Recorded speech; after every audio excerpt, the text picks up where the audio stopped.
Let me walk you through my first cut.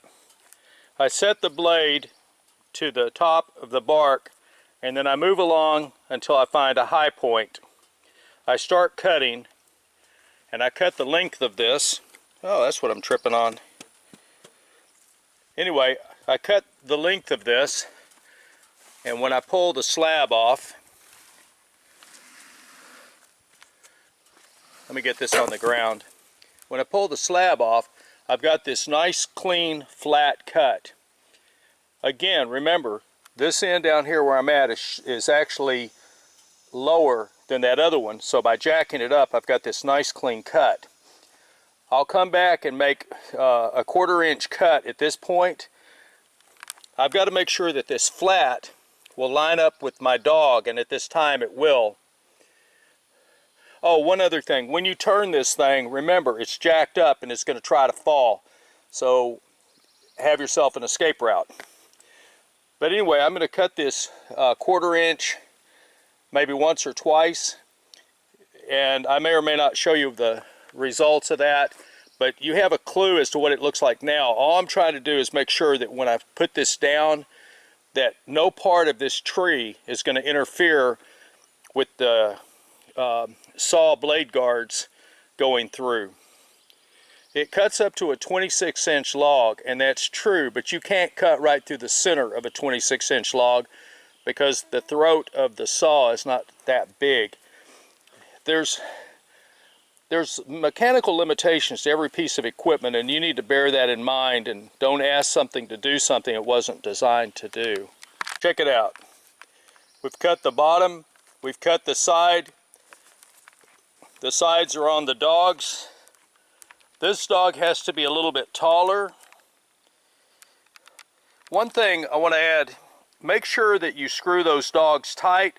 If you don't, your log is not going to cut straight, and you'll have a strange warp.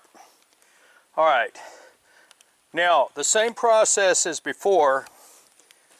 We have a flat surface on the bottom, so we know it's laying level. We don't worry about the curve of the log. There's nothing we can do at this point. So what, pardon me, what I'll do is I'll start planing this. I'll figure out what the height is down here, and I'll set my blade for the first pass. That wood is lost. There's nothing you can do about it.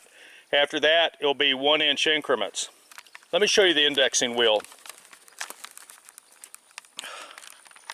Alright, this is the indexing wheel. With this thing, I can cut these really thin pieces like I showed you, or I can cut big beams. Let me show you one.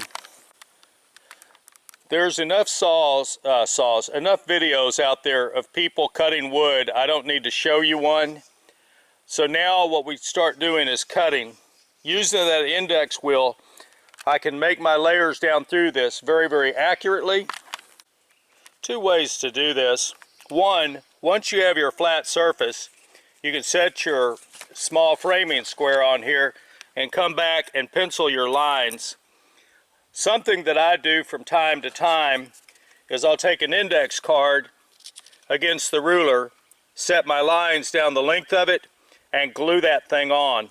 Once you know how many turns of the index wheel it takes, from there on you don't have to get out here and measure your height.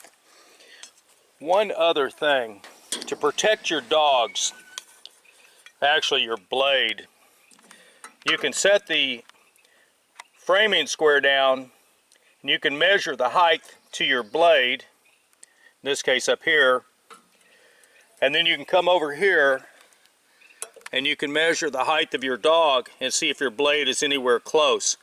Check every single dog, especially check this this tie-down dog.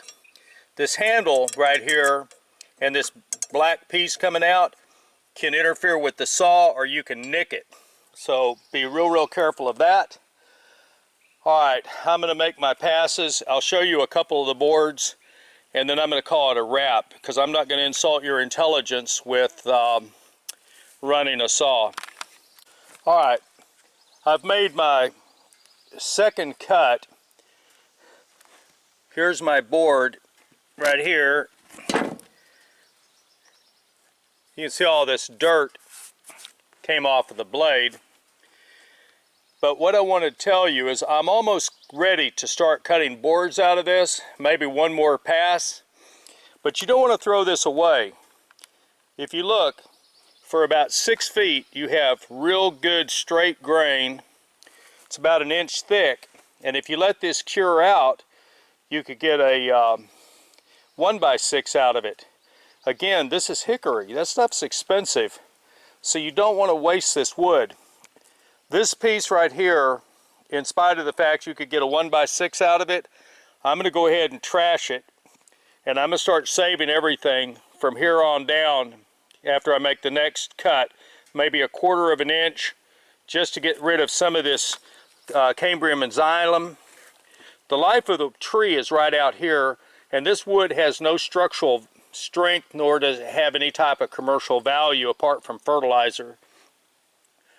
So I'm going to plane it down one more time, and then I'm going to go to cutting my logs.